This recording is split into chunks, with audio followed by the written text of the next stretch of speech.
Hello, you guys, and welcome to the Plot Twist Podcast, Vlogmas Edition.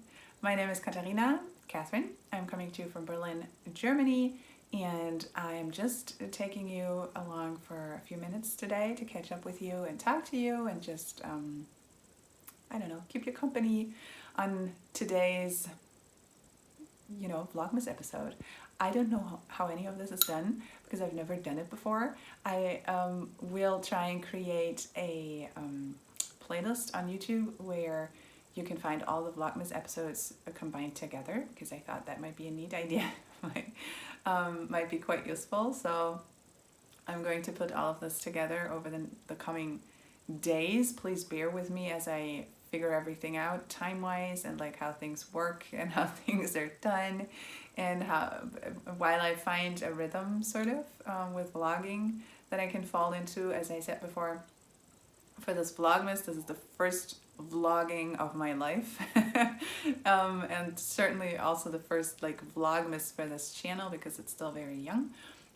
So if you're new, this is not going to be a regular episode, but just a very short video where I sort of catch up and share my everyday with you. So how did that sentence begin, by the way? What did I want to say? So I'm just going to figure out what sort of rhythm works for me, and I'm trying to sit down with you every day for, 10-15 minutes and chat to you and then upload that to my channel just as a regular sort of check-in. I'm going to do the regular episodes like I used to before, like every other week, something like that, leading up to Christmas or as soon as I can squeeze them in, really, and have something to share with you, to show you, because I don't get a ton of knitting done. But, well, anyway. So the podcast isn't going anywhere is what I'm saying, but I'm just going to try and just come here, on a daily basis, sort of. So cheers, guys. I hope you have something nice and warm and cozy in front of you if it's cold where you are, or else something refreshing. I just wish you a happy 1st of December. It was a very exciting morning in our family. So my kids were super excited. Yesterday they said, "Oh, Mom, I'm so excited, I'm so excited." And I said, well, then go to bed fast so that tomorrow morning arrives soon. And they were so excited about their advent calendars because I can show you. Where are they? I have the little mitten calendars for all of my kids. And these are them. These are the 3 calendars that I prepared. You see that they get smaller and smaller. So this is for my oldest son. This is the one that belongs to my middle son, and this is for my daughter. And somehow they shrank in size. No, hold on. I know why this is, because these are steam blocked and this one isn't yet, because the calendar isn't finished. It's not complete. This is what the bag looks like. This is why they're also softer, obviously. So this is the bag. And this is her tiny little mitten. Yeah. So these, my kids found these on our kitchen table this morning because this is where I put the calendar when they're in bed, so that they get a nice sort of surprise when they get up. And so they rushed to their advent calendars, and hidden in this was a tiny little bit of chocolate and a postcard that they can color. So a Christmassy postcard that is left blank, sort of, for them to color. So there is motifs on them, but it's a coloring postcard thing. You know what I mean? You know what I mean. I just don't know how to express myself properly. So that's what they got. And my daughter, I wanted to show you, but she got a little deer, like a Playmobil deer, because she's almost 2 and she's in that phase where she imitates all the animals, and most of them for her go, "Wah!" which is so cute. But she can do the, what's it called? The owl, and goes, "Woo-hoo!" And then most animals go, "Wah!" for her. And then she tries to imitate a dog, which she's getting there, sort of. And she makes me do all the animal noises, basically. She can do a sheep. That's ah, ah, ah, ah, ah, ah, for her. which is so cute. Anyway, so she will get a few of those animals and a few of other things, but mainly to be included, so it's not and this is animals that I took out of the kids' room to put in her little advent mittens. So it's nothing that I bought especially or anything like that. And for the boys, yeah, I try to keep it simple and just give them that little bit of excitement in the morning when they run to their advent calendar and see what's inside and blah, blah, blah. So, by the way, is this frame a little crooked? I think it is. I'm not going to go and fix this now and make a big to-do for the next few minutes, but I think the camera is it leans a little bit to the side. I'm sorry. See, this is what I mean when I say I have to figure things out. I'm going to get there. Okay. I can show you another sort of, an Advent project that I'm going to donate to our kindergarten, which sounds like something exciting, and it's really something very simple. So my husband got a package, and he ordered something, and it was one of those packages where you think, like, what did you order for that sort of big package? But, like, how did I know that big of a package was coming? And it ended up being more than half empty, and they stuffed it. So hold on, there's going to be paper crinkling now with like this sort of paper, right? There is a whole lot in this box, and then the stuff that he ordered.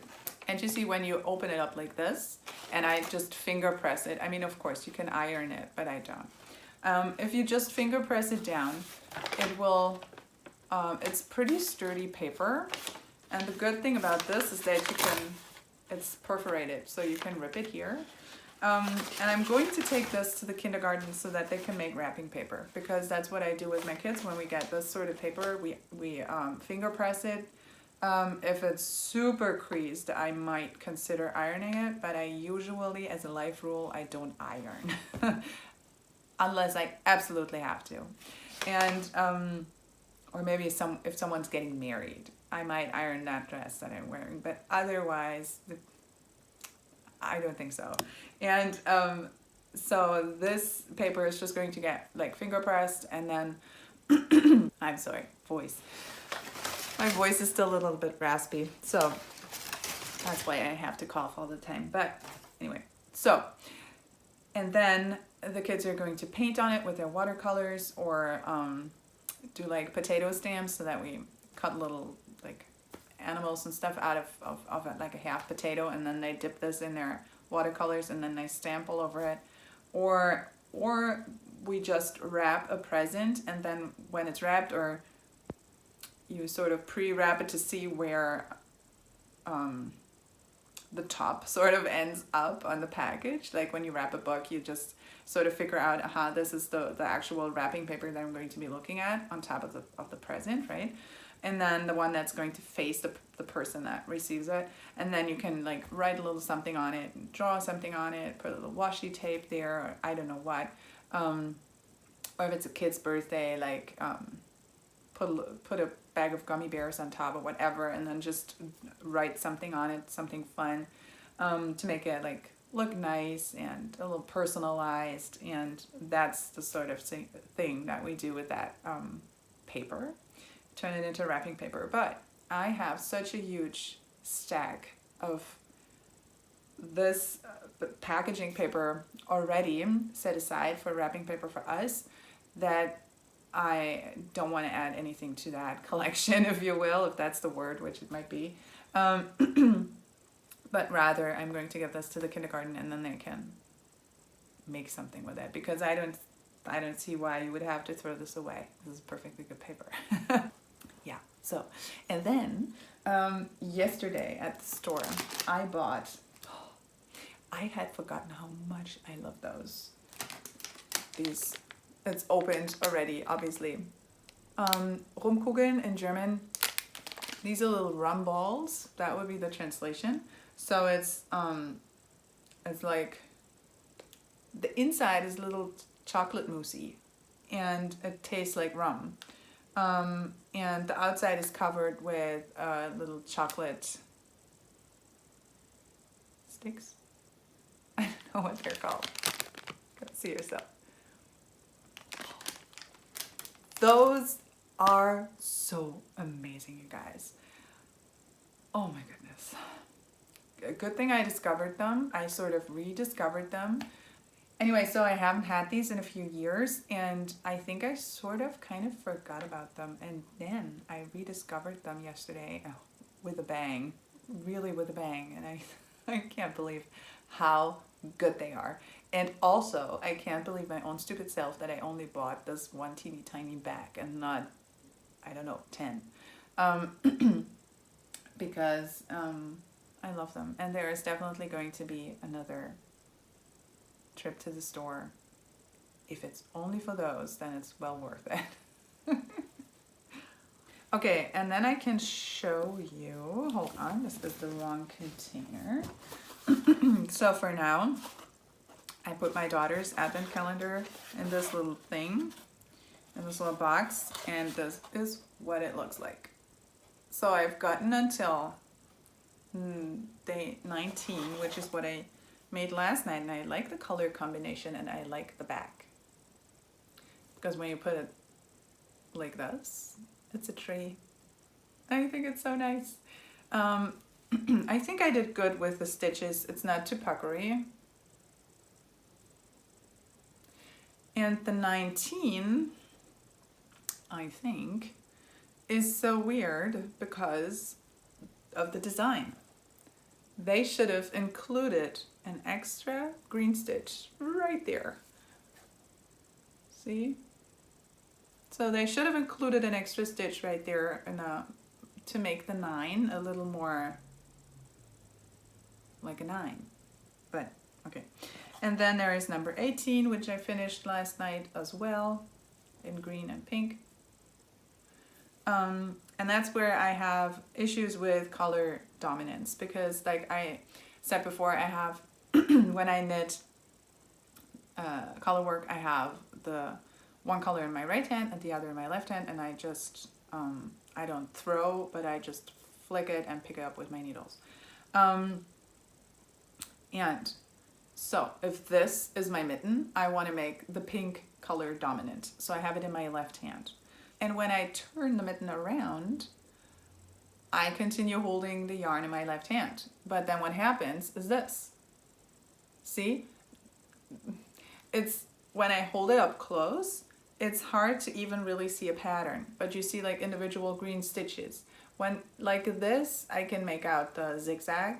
But when I hold it up close, it's a bit of a mess, sort of. And I thought maybe I should have made the green color dominant on the back, but that would have meant switching my dominant hands every 13 stitches, because that is the half the stitches, right? So 13 stitches on every needle, and that's a bit of a headache because you don't want to get this wrong, because then it's going to look really funny. Like if you switch your color dominance every other round or make mistakes and you forget to put the right thread in the right hand, then it's going to look weird, right? So this is a bit of a headache for me, because I have had a mitten where I had to do that, where I had to switch for the front and the back, because the back, it didn't work. It just did not work. And I thought, okay, I'm going to rip back half the mitten and redo it, because it would have really bugged me, and it really wasn't nice, and I didn't want to go on knitting something that really didn't look like it was supposed to or could, you know. It wasn't the fun that it could be, sort of. And then I tinked back and I redid it, and I'm not sorry that I did, on the contrary, because then it turned out great. But I thought this is sort of a bummer that you have to switch the dominant sides with front and back, especially when the circumference is teeny tiny. Teeny tiny, that was the word that I was going for here before my voice broke. So this Vlogmas is going to be fun when I don't have a voice, but okay. Even more important that I have my tea. And then I'm going to shamelessly use this Vlogmas to send across a message to my friend Francie. And because, Francie, if you're, and I know you are at some point going to watch this, this little project bag contains yarn for a project for my Advent project that I want to cast on, which I can only cast on once my Advent calendar for my daughter is finished. Because because of a reason I can only explain when we get there. But it's important that you open that one package that I told you about during those next few days. And then you will understand why, okay? Otherwise, I cannot start knitting this. I mean, I can, but it's only going to be like not even half the fun. Okay. Oh, and then, hold on. I'm going to grab the yarn that I opened in my calendar today. Hold on. So, I'm back. So, in my little Advent calendar bag this morning, there was a tea bag, which my sons figured I have to drink in the afternoon because it's called Australian afternoon. My favorite caramel chocolate in the world, the Cadbury caramel chocolate. Oh my goodness. Whenever I have an aunt in Scotland, whenever she comes to Germany, she has to bring me some. And whenever my father goes to visit her, he has to bring back this chocolate. And whenever I go to the UK, which I haven't gone in a long time, but whenever I used to go, I would bring back this chocolate. So, because you can't buy this in Germany, and I don't think you get it in the Netherlands or in Denmark or wherever. I think the closest thing would be the UK. That's at least what I figure. So this is a treat. Yay, I'm very excited for it. And now I'm going to show you my yarn.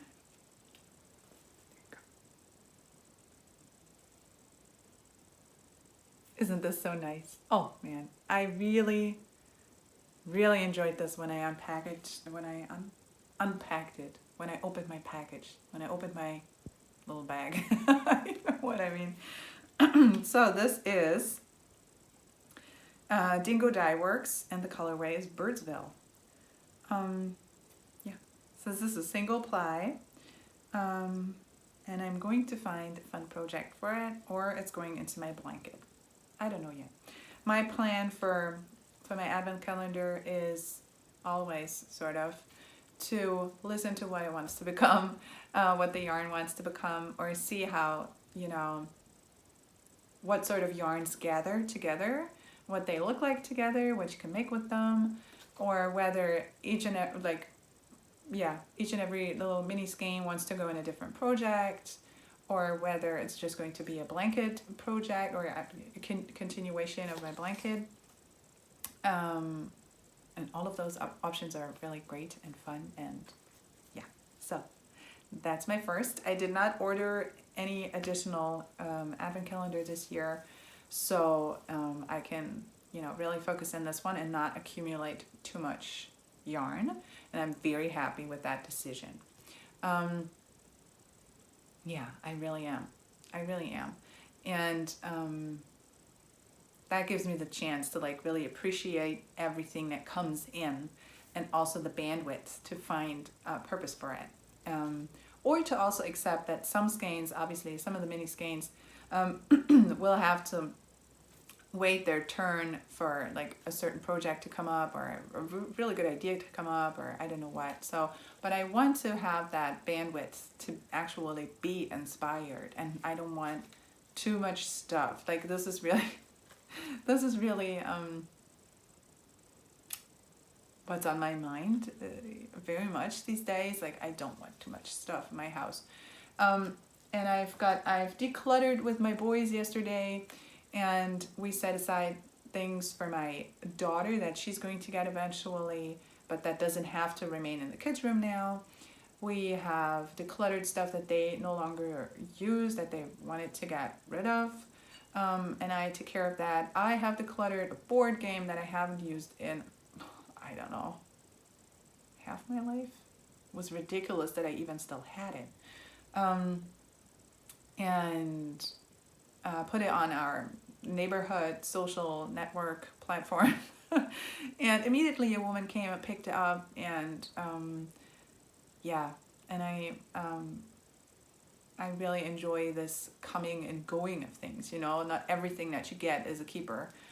Even if things are like a really good, like even if things are really enjoyed for a while and you really like them and they really have a purpose and a reason to be in your household, there may be a time when it's good to let them go. And I'm so glad that my kids learn that now and don't have to like painfully figure that out for themselves when they get older, like I had to. Because I think most of us don't learn that at home, right? Decluttering and letting go and just accepting the ebb and flow of things and trust that new stuff is going to come our way, and that we, and to know that we have to make room for new things. Also with regard to like our bandwidth, right? Yeah, this is sort of what's been very much on my mind these last few days, and I have been thrilled that we could declutter together a little bit. It was great fun. It was really fun. It's also fun for the boys to go through their stuff and see what they can let go. And I'm not pressuring them at all. If they say it has to stay, it's definitely going to stay. So yeah, so that's my 2 cents for today. I'm going to really start off my day now. I'm going to, well, do a little bit of housework, and then I'm going to have to start work because, oh my goodness, I have to tell you this because I didn't say it before. Today is a really special day because after over 2 weeks, when 2 of my 3 kids were sick, all of them are back to kindergarten and school. So yay for me for having a few hours where I'm the only person home and I can actually do a thing or two. Because it's fun when they're home, but you really can't get anything done, really, can you? So that was the hard part, not the having to take care of the kids part. So that was the fun thing, sort of, but never having a minute to do something, that is what's stressful to me. And now I'm happy that I have the chance to actually do something in the house and to actually, you know, pick up a few things and get to work on my work. So yeah, guys, I think I'm going to leave it at that. I am going to try and check in with you every day in this sort of setup and format, where I just get to talk to you for a few minutes. Obviously I talked for more than 10 minutes because I'm a talker, but so this is going to be a quick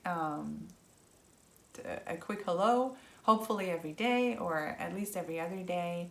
As I said, please bear with me as I sort of find a rhythm with this, with vlogging and uploading and squeezing this into my like everyday, which I really want to do, and it seems like great fun, and I hope I can keep it up through the month of December. Thank you for hanging out with me for a bit and for letting me keep you company. I will be back tomorrow, I hope and I think, and yeah, have a beautiful, what is it today? Thursday. Enjoy the 1st of December, and yeah, I see you tomorrow. Take care. Goodbye.